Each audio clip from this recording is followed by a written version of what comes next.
Аяқтың ауруы қандай дерттен болуы мүмкін? Сәлем достар, сіздермен бірге тән саулығы арнасы каналыма тіркеліп, қоңырау белгісін басуды ұмытпаңыздар.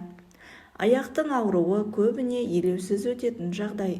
Себебі аяғыңызды кішкене созып отырсаңыз, немесе аяғыңызды жоғары көтеріп отырсаңыз, ауырғаны басылады.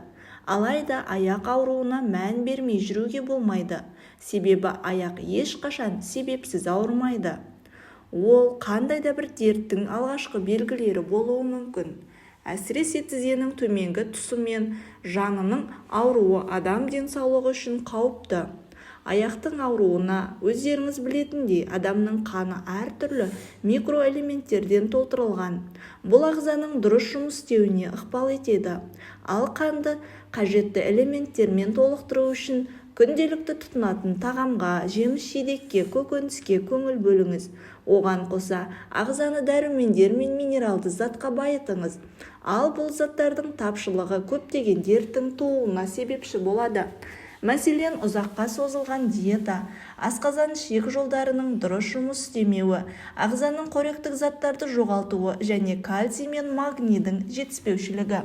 Сондай-ақ несеп айдайтын және холестерин деңгейін төмендететін препараттарды шамадан тыс қабылдау және глюкокортикоидты гормоналды заттарды қолдану, физикалық күш салу, аяқ бұлшықеттерінің қабынуы, жіліншік аймағында түйіннің пайда болуы, варикозды кеңею, артроз және артрит, остеопороз және остеомиелит деп аталатын сүйек қуысының инфекциясы, алкоголизм мен шылымға тәуелділік, қант диабеті ауруы себеп болады.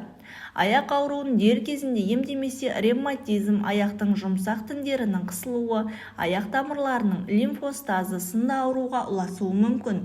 Кез келген сүйек бұлшықет немесе жұмсақ тінде қатерлі және қатерсіз ісіктер дамуы ғажап емес. Аяқ ауруына себеп болатын жағдайлар. Варикоз. Сіздің аяғыңызда көзге көрініп тұрған варикоз жоқ шығар. Алайда үңіліп қарасаңыз, варикозды, жұлдызшаларды, торды және ісінген тамырларды көре аласыз. Бұл кезде ауру оң немесе сол аяққа емес, екеуіне бірдей ауырлық сезімін тудырады. Көзге ұрып көрінбегенімен айтарлықтай дәрежеде ауыртады. Егер сіздің аяғыңызда варикоз болса, кешке аяғыңыз қатты шаршайды, ісінеді, кейде құрысады. Микроэлементтердің жеткіліксіздігі. Аяқтың ауруын анықтау үшін көптеген тексеруден өту керек. Тіпті элементтердің жетіспеуі де аяқты ауыртады. Нақтырақ айтқанда, кальций, магний және калий тапшылығы аяқты ауыртады. Сүйек ауырған кезде де ауырсыну сезімі аяқта байқалады. Сіз бірден сүйектің ауырғанын сезбейсіз. Аяғыңыздың ауырғанына шағым айтасыз. Шын мәнінде сүйек ауруларының зардабынан аяқ талықсиды, шаршайды, қақсайды. Оны өз бетіңізше емдей алмайсыз. Міндетті түрде дәрігердің кеңесін алып, қажетті ем шараларын қолданыңыз. Қант диабеті. Бұл ауру көптеген дерттің дендеуіне себепші болады.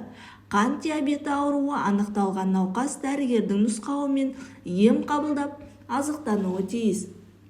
Егер ережені бұзатын болса, бір ауруына 1000 ауру қосатыны анық. Сол секілді бұл дерт көбіне аяқ ауыртып белгі береді. Аяғыңыз ауырып, шаршап, құрысып қалса және тізеңіз қақсап, ауру жаныңызға батып жүрсе, шыдамдылық танытпаңыз.